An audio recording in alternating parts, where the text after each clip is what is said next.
आपण सांगोला पॉलिटिक्स हे YouTube channel जर पहिल्यांदा पाहत असाल तर नक्की सबस्क्राइब करा। मंडळी नमस्कार, तुम्ही पाहताय सांगोला तालुक्यातील number 1 news channel Sangola politics. मंडळी, सांगोला पंचायत समितीच्या निमित्तानं जय वीरूची जोडी अर्थात शहाजी बापू पाटील आणि दीपक आबा साळुंखे पाटील हे एकत्र आले आहेत। एकेकाळी जीवलग मित्र असलेल्या या दोघा मित्रांच्या एकत्र येण्यामुळे सांगोला तालुक्यातील सत्ता समीकरण बदलणार असल्याचं दिसतंय। माजी आमदार शहाजी बापू पाटील आणि दीपक आबा साळुंखे पाटील यांची मैत्री जुनी आहे। 2019च्या विधानसभा निवडणुकीत दीपक आबांनी आपली उमेदवारी बाजूला ठेवून शहाजी बापूंना पाठिंबा दिला होता।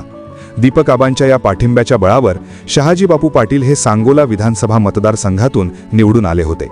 दीपक आबा आणि शहाजी बापू हे एकत्र आल्यामुळेच त्यांनी एवढ्या वर्षाच्या शेतकरी कामगार पक्षाच्या बालेकिल्ल्याला सुरुंग लावला होता। 2019 नंतर तब्बल 5 वर्ष दीपक आबा आणि बापूंनी एकत्रितपणे सांगोला तालुक्याचा कारभार केला। त्यावेळच्या ग्रामपंचायत निवडणुकीतही बापू आबाची ही जोडी सुपरहिट ठरली होती। मात्र त्यावेळेस पंचायत समिती, जिल्हा परिषदेच्या निवडणुका झाल्या नव्हत्या, त्यामुळे त्यांची एकत्रित ताकद तालुक्यात त्या अर्थाने दिसून आली नव्हती। मात्र गावोगावच्या ग्रामपंचायतीमध्ये आबा बापूच्या पॅनलने धमाल ओढून दिली होती। 2024ची विधानसभा निवडणूक लागली आणि या दोन्ही मित्रांमध्ये दुरावा निर्माण झाला। आबांना वाटत होतं बापूंना मी 2019ला आमदार केलंय, त्यामुळे बापूंनी मला पाठिंबा देऊन निवडून आणावं, तर आपल्या दोघांच्या उमेदवारीचा तिसऱ्याला फायदा होऊ नये यासाठी आबांनी मला साथ द्यावी असं बापूंना वाटत होतं। मात्र या दोन्ही मित्रांचं गणित जुळून आलं नाही। आबा आणि बापूंनी दोन्ही शिवसेनेच्या चिन्हाखाली वेगवेगळी निवडणूक लढवली, मात्र शिवसेनेच्या या दोन्ही वाघांच्या पदरी निराशा पडली।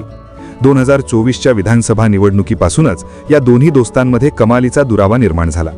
नगर परिषदेच्या निवडणुकीत हे दोन्ही नेते 2 वेगवेगळ्या पॅनलमधून निवडणूक लढवत असल्यामुळे यांच्यात दुरावा वाढत गेला। नगर परिषद निवडणूक प्रचारात बापू आणि आबांनी एकमेकांवर जहिरी टीका केली होती। दीपक आबा हा पांढरा पायाचा आहे, तो दात असलेला नाग आहे, अशी जहिरी टीका बापूंनी केली होती।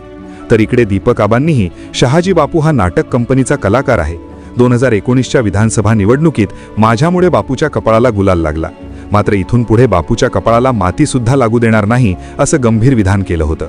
मात्र नगर परिषद निवडणुकीत एका बाजूला शेतकरी कामगार पक्ष, भाजप आणि दीपक आबांची आघाडी असताना बापूंनी शिवसेनेच्या माध्यमातून एकाकी झुंज देत सांगोला नगर परिषदेवर एक हाती सत्ता आणली। जे दीपक आबा बापूंच्या कपाळाला माती लागू देणार नाही म्हणत होते, त्याच बापूंनी स्वतःच्या कपाळाला गुलाल लावून घेतला आणि विरोधकांना आणि पर्यायाने दीपक आबांनाही आपली ताकद दाखवून दिली होती। नगर परिषद निवडणुकीत बापू आणि आबांमधील हे शाब्दिक युद्ध शेवटच्या टोकाला गेलं होतं। दीपक आबासारखा माणूस मला आयुष्यात परवडणार नाही, राजकारणातून संन्यास घेईन, मात्र आबाबरोबर कधीही आयुष्यात युती करणार नाही अशी भीष्म प्रतिज्ञा बापूंनी केली होती।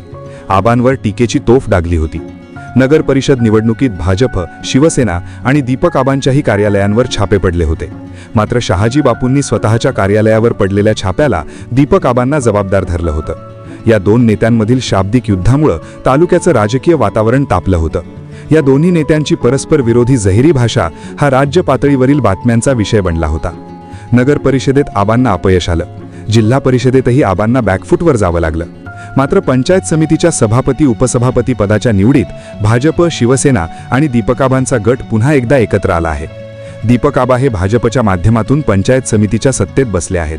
सभापती उपसभापती पदाच्या निवडीनंतर शहाजी बापूंच्या कार्यालयासमोर झालेल्या विजयी सभेत दीपक आबा आणि शहाजी बापू हे मांडीला मांडी लावून बसले होते।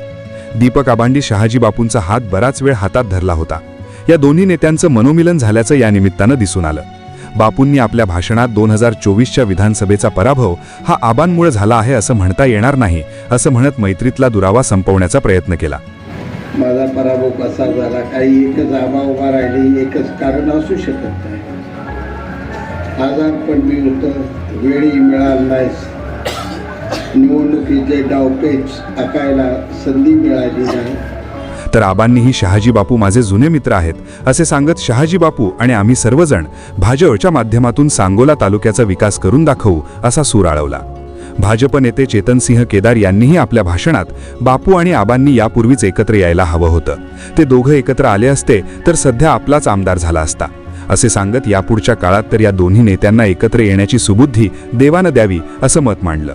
बापूंच्या कार्यालयापुढे झालेल्या सभेनंतर दीपक आबा आणि भाजपची सर्व मंडळी भाजपचे नेते बाळासाहेब एरंडे यांच्या बंगल्यावर गेली। तिथेही विजयाची बैठक झाली। या बैठकीनंतर दीपक आबा, बाळासाहेब एरंडे आणि चेतनसिंह केदार यांनी माध्यमांशी अगदी आत्मविश्वासाने संवाद साधला. कसं बघताय? पूर्वी जे होतं ते आबासाहेबांच्या नेतृत्वाखाली कामकाज चालत होतं. आणि आता सध्या तुम्ही बघताय वातावरण. मी कुणाबरोबर बोलण्याबद्दल काही मला इच्छा नाही कुणाबरोबर बोलायची, पण मी पक्ष प्रवेश केला ती जयाभाव आणि मुख्यमंत्र्याच्या सूचनेनुसार मी प्रवेश केला. तिथनं पुढं आमचा बदल घडत चाललाय. नगरपालिकेत घडला, पंचायत समितीला घडला. आता इथून पुढे बी पुढचं कार्यकाळ तुम्हाला बघायला मिळेल. आणि विकासासाठी आम्ही एकत्र मी भाजपमध्ये घेऊ. भविष्यात आमदार देखील भाजपचे असेल. 29ला 100% मी भाजपचा आमदार करेन. 100%. शेकापवर टीका करणे टाळत त्यांनी सांगोला तालुक्याच्या विकासासाठी भविष्यात पालकमंत्री जयकुमार गोरे यांच्या माध्यमातून आम्ही तिघेजण चांगलं काम करू असं सांगितलं. हे सांगतानाच पंचायत समितीच्या या राजकीय नाटकाचे खरे शिल्पकार असलेले बाळासाहेब एरंडे यांनी येणाऱ्या 2029च्या विधानसभा निवडणुकीत भाजपचाच आमदार असेल असं सुतोवाच केलं. बाळासाहेब एरंडे यांचं भारतीय जनता पक्षात असलेलं महत्त्व पाहता त्यांच्या या विधानाला गांभीर्यानं घेण्याची गरज आहे. कारण सांगोला तालुक्यात पालकमंत्री जयकुमार गोरे यांची बसउठ वाढली आहे ती केवळ बाळासाहेब एरंडे आणि बाळासाहेब केदार या जोडीमुळं. सोबतीला ॲडव्होकेट सचिन देशमुख, बाळासाहेब काटकर आणि इतर मंडळी पालकमंत्र्यांच्या इथल्या रणनीतीत सहभागी असतात. अशा परिस्थितीत बाळासाहेब एरंडे यांनी येणाऱ्या विधानसभेत सांगोल्याचा आमदार हा भाजपचाच असेल असं आत्ताच सांगून टाकल्यामुळं खळबळ उडाली आहे. एकेकाळी शेतकरी कामगार पक्षाचे पहिल्या फळीतले नेते म्हणून काम पाहिलेलं बाळासाहेब एरंडे आता भारतीय जनता पक्षाचे नेते आहेत. त्यांच्या सोबतीला शेकापचे माजी जिल्हा परिषद सदस्य ॲडव्होकेट सचिन देशमुख, शेकापचे माजी सभापती बाळासाहेब काटकर आणि पूर्वाश्रमीचे दीपक आबांचे कार्यकर्ते असलेले चेतनसिंह केदार सोबत आहेत. या तीनही तरुण नेते मंडळींनी भाजपला सांगोला तालुक्यात बळ देण्याचं ठरवल्याचं दिसतंय. नगर परिषद निवडणुकीत कधी नव्हे ते भाजपने दमदार एंट्री केली आहे. भाजपचे काही नगरसेवक नगर परिषदेत सध्या दाखल आहेत. जिल्हा परिषदेत कधी नव्हे ते भाजपचा एक सदस्य निवडून आला आहे आणि सोबतीलाच पंचायत समितीच्या गणातही भाजपने आपलं खातं खोललं आहे. दीपक आबांचे 3 पंचायत समिती सदस्य, भाजपचा 1 सदस्य आणि शिवसेनेच्या 5 सदस्यांच्या अशा एकत्रित 8 सदस्यांच्या बळावर पंचायत समितीची सत्ता भाजपने काबीज केली आहे. मागील 52 वर्षांपासून शेतकरी कामगार पक्षाची असलेली ही सत्ता उलथवून टाकत या भाजपच्या तरुण नेत्यांनी शेतापला धूळ चारल्याचं दिसतंय. शेकापच्या पहिल्या फळीतली ही तरुण नेते मंडळी आता भाजपच्या गोटात दाखल झाल्यामुळं भाजपची ताकद मोठ्या प्रमाणात वाढल्याचं दिसतंय. बाळासाहेब एरंडे, बाळासाहेब काटकर, बाळासाहेब केदार, सचिन देशमुख यांच्या साथीला आता माजी आमदार दीपक आबाही आले असल्यामुळं भाजपला 10 हत्तीचं बळ आल्याचं दिसतंय. दीपक आबांनी भाजपमध्ये अद्याप पक्षप्रवेश केला नसला तरीही त्यांचे 3 पंचायत समिती सदस्य भाजपमध्ये जाऊन थेट सत्तेच्या मुख्य खुर्चीवर बसले असल्यामुळं आबा हे एका अर्थाने भाजपचाच एक भाग असल्याचं दिसतंय. या सगळ्या पार्श्वभूमीवर भाजपच्या या नेते मंडळींनी येणाऱ्या विधानसभेत सांगोल्याचा आमदार भाजपचाच असेल असं सांगून टाकलंय. त्यामुळे भाजपची आगामी रणनीती स्पष्ट होताना दिसत आहे. प्रत्येक पक्षाला आपला पक्ष वाढवण्याचा अधिकार असतो हे मान्य केलं असलं तरीही शहाजी बापू पाटील यांच्या आगामी विधानसभा निवडणुकीच्या उमेदवारीचे काय या प्रश्नाचं उत्तर मात्र अनुत्तरित आहे. ते नेमकं उत्तर काय असेल, भाजपची नेते मंडळी ही कशाच्या बळावर सांगोल्याचा आमदार भाजपचा असेल असे म्हणतात, त्याचा वेध आपण उद्याच्या खास पॉलिटिकल रिपोर्टमध्ये पाहणार आहोत. मात्र मंडळी, तुर्तास तरी भारतीय जनता पक्षाच्या या तरुण तडफदार नेते मंडळींनी दीपक आबांच्या साथीनं पंचायत समितीची सत्ता बळकवली आणि आता त्यांचं पुढचं टार्गेट हे सांगोला विधानसभा मतदारसंघ असल्याचं दिसतंय. सांगोल्यावर भाजपचं कमळ उमळण्याची त्यांची महत्त्वाकांक्षा दिसून येत आहे. ही महत्त्वाकांक्षा फळाला येईल का? शेकापचे बहाद्दर कार्यकर्ते त्यांची ही महत्त्वाकांक्षा धुळीला मिळवतील हे 2029च्या निवडणुकीत आपल्याला पाहायला मिळणारच आहे. मात्र भाजपच्या नेत्यांनी केलेलं हे विधान सांगोला तालुक्यातलं राजकीय वातावरण तापवण्यास पुरेसं ठरलं आहे. तुर्तास इथेच थांबूया. धन्यवाद.